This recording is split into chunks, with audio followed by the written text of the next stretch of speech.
I'm back and I wanted to film a video because I recently got back from a trip and I wanted to talk about some of the logistics and how that went and yeah, just kind of help out if you have a trip coming up that you're trying to plan for or a little worried about how to prepare for.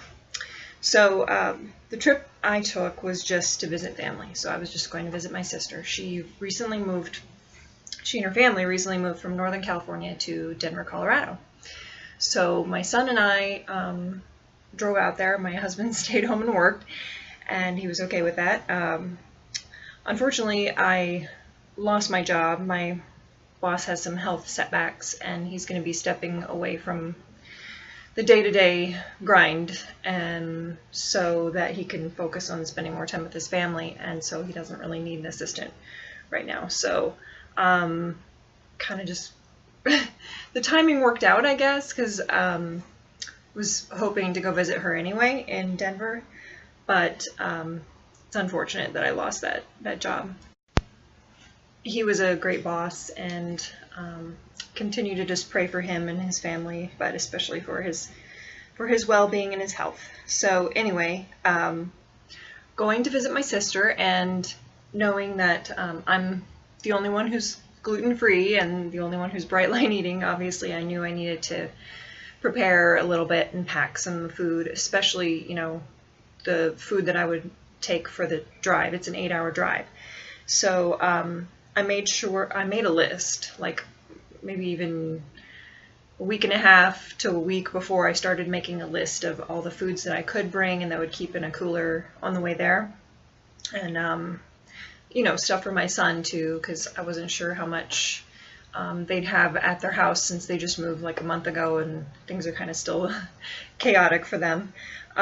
So I packed a lot of vegetables, a lot of pre-cut vegetables. So I bought like a big, sorry, my son and his friend just got back from the park, so my dog was barking.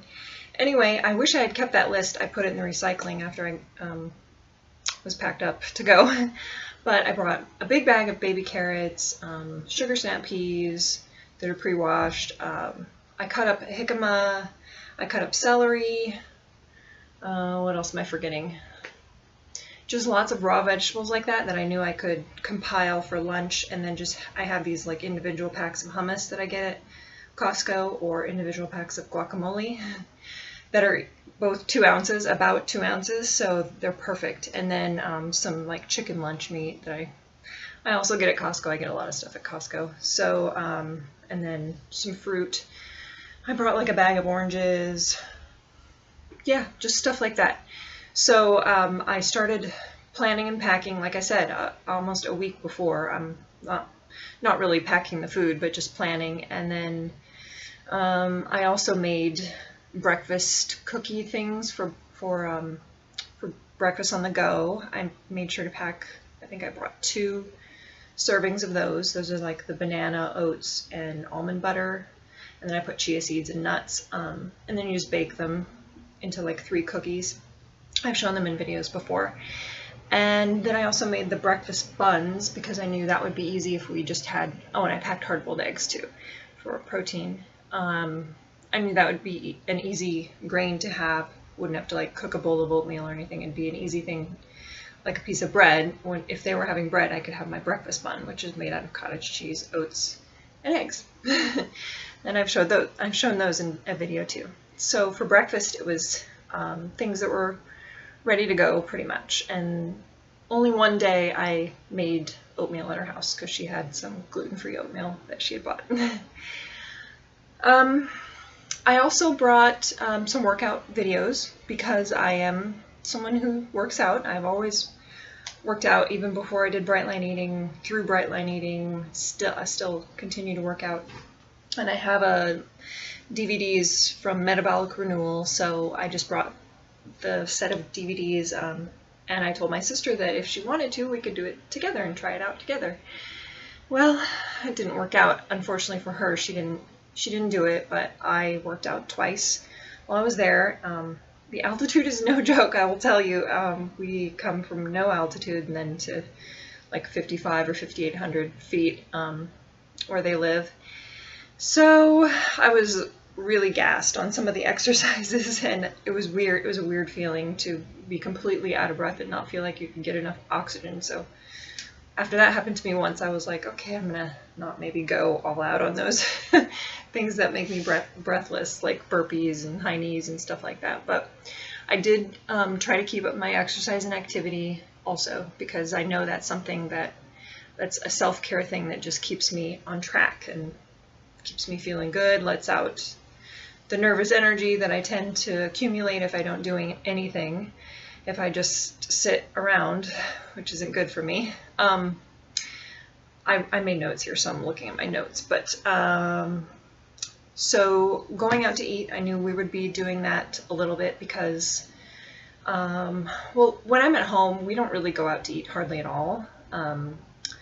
We save money for one thing, and for me, it's not that exciting to go out to eat anymore. And yeah, we just don't go out to eat that much. If we do, it's a special occasion. But I knew that my sister and her family did like to go out to eat, and they actually, she said, oh, I forgot, we're getting a HelloFresh box. I think it's HelloFresh that they get. And it has 2 meals. So that was kind of fun. I had never unboxed or seen one of those in person, so I got to actually go through it when the box came and put it in the fridge with her. And then we made a meal together one night, so that was fun. I mean, I wouldn't have minded making the other meal too, but we went out to eat like 2 different nights, and for a couple lunches too, because we were kind of on the go a couple days. But the HelloFresh meal was pretty good. It did have rice, so I ate rice at night, but I didn't feel like that was too terrible. I mean, when I got back, I was 2 pounds less than when I left. But I don't know if that was just because of getting a little bit dehydrated. I always tend to lose some weight on trips, and I don't know if it's just because I drink so much water when I'm at home, or, you know, in the next couple days, I tend to like gain back another pound. So it's weird. Let's see. So when we did have day trips or things that we were going to do during the day, like go to the Museum of Nature and Science, which is awesome in Denver. That's the second time I've been there, and I really, really like it, and the kids loved it. I have 2 nieces there. They're younger than my son, but they all had such a good time playing together. When we went to that, I packed I packed a lunch for myself, and then while I was doing it, I thought, well, I may as well just pack one for my sister, because she'll probably look at my lunch and be like, oh, I wish I could eat healthy like you. But you know, she's just not used to thinking ahead like I do for my food. And I think, you know, that's the situation with a lot of people. They just take what they can get when they get to the place where they are, which I probably would have been fine. I just would have ended up spending a lot more money to get what I wanted, and the vegetable quantity might not have been there.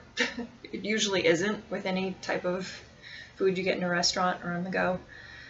So we packed our lunch that day and just put it in a cooler, you know, lunch bag, and worked out great. So just carried a little backpack, and for the road, you know, same thing. For lunch almost every day, raw vegetables, either hummus or guac, usually hummus, some form of like lunch meat or eggs, hard-boiled eggs, and fruit, just like a banana or an apple or a couple mandarin oranges. And food is honestly not that big of a deal to me anymore, and that's like I said, going out to eat is just not that exciting. I'm more excited to have the company and the fellowship with other people than the actual eating. So I had trouble sleeping when I was there, and I don't know why, but the whole week I didn't sleep well. And then the last night I was there, they had already planned an outing to Casa Bonita, if you're familiar with that, and that's a really big like tourist trap, and it was a bad experience for me. We had to wait an hour in line, and it was crowded and enclosed, and I kind of started to have a little bit of anxiety, which I don't usually ever feel anxiety. And just knowing that we were going to be there for at least 2 to 3 hours because of the wait, and then doing all this stuff inside, like there's an arcade, and just looking around and seeing the cliff divers and stuff. I've been there before, so one trip there was really enough for me. But I have to say I was probably in a worse mood than I needed to be, because the next day we were leaving and I hadn't packed anything. I hadn't had time to start getting ready or packing anything, and I just wanted to go back to her house and start getting ready to drive the next day, because I was doing all the driving, and for me that's kind of stressful to drive 8 hours by myself straight. I don't like doing that, and yeah, I haven't done that since I was in college, drive by myself that far. I mean, my son was in the car, but the food was really gross there. I was afraid to eat anything, honestly, and the next day I had some digestive troubles, and I don't know if it was from there or something else, but it sucked because I had to drive home that day. I was fine, but then getting home I just didn't feel right, and I couldn't, like that night I woke up, and I don't know if this happens to anybody else, but I fell asleep for an hour and then I woke up and I didn't know where I was, and it was dark. And I was like, am I at my sister's? Am I home? And it took me a while to orient and figure out, like, okay, if I have to go to the bathroom, I have to go this way. I don't know. That's what I always think about. Like, if I'm asleep and I need to make it to the bathroom, or, you know, get up in the middle of the night, which side of the bed am I on, and how do I get out? So I kind of had trouble sleeping that night, and this is the first time, I would say, almost in my life, that I've felt this feeling of anxiety. So I think it was a build-up over the week of not sleeping, and, you know, being with family is great, but it also can be stressful in certain ways. So I think I had a little stress there that I didn't even recognize I was going through the whole week. A little bit of, I wouldn't say attack, or some form of jealousy or whatever from my sister, because we're not like the same size anymore, and she's not at her healthiest. So, you know, it was just kind of, she's a little unhappy, I hate to say, but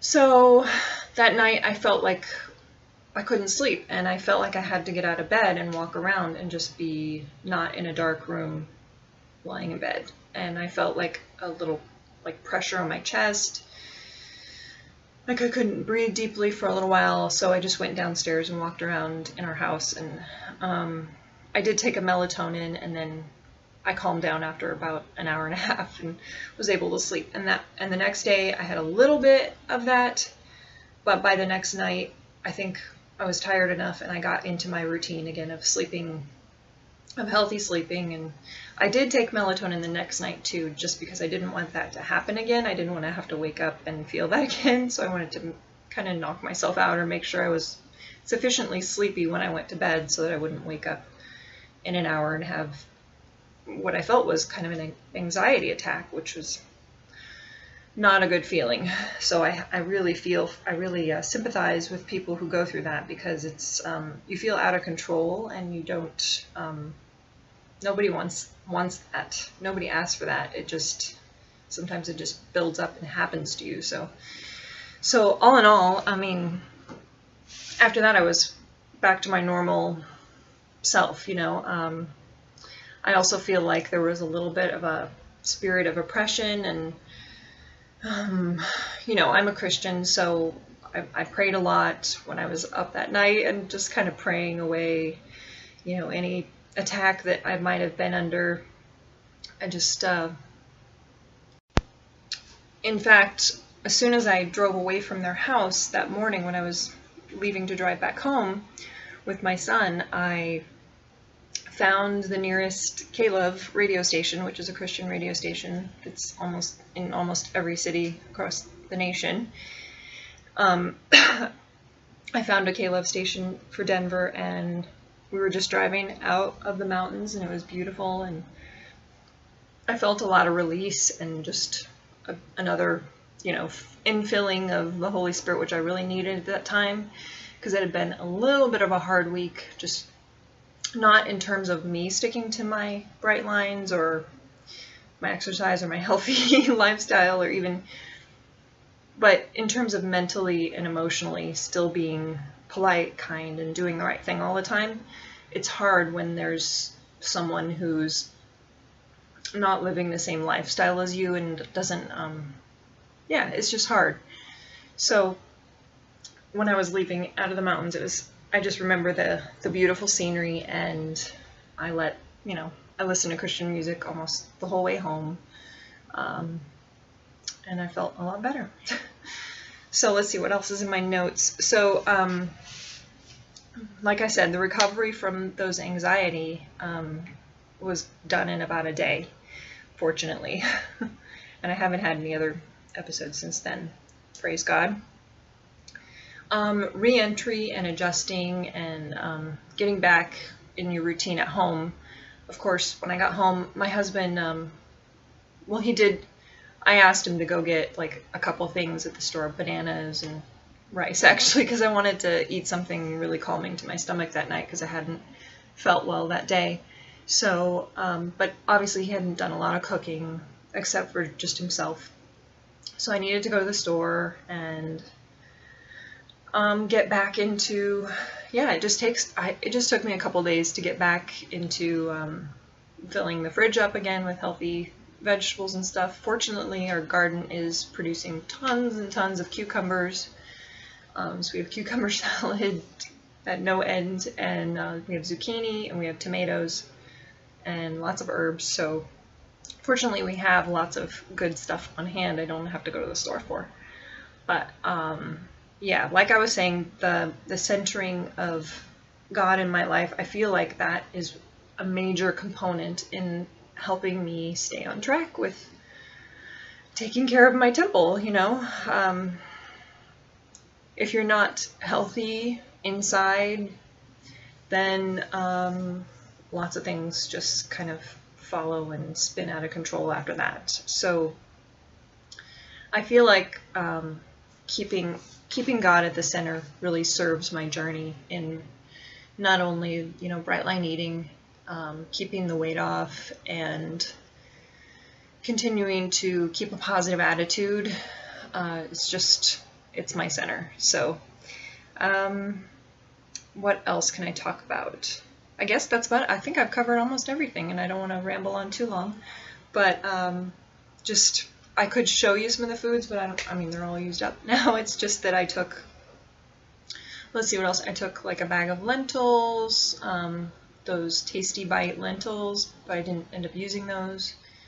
I packed all my vitamins. I took those and took them every day. Just stayed on the normal track, even though, there were some side comments made at me for that, and how, it must take so much time to, take care of yourself. Well, yes, sometimes it does take an investment of time to take care of yourself, but I feel it's worth it in the end, because then I have more time to run around with my kids, and I can do that, I can go up on the playground with my son, I can exercise when I go to the mountains and not die. Sorry, I had to cough, dry throat. But I think if you've been doing this for any length of time, you know that you get haters.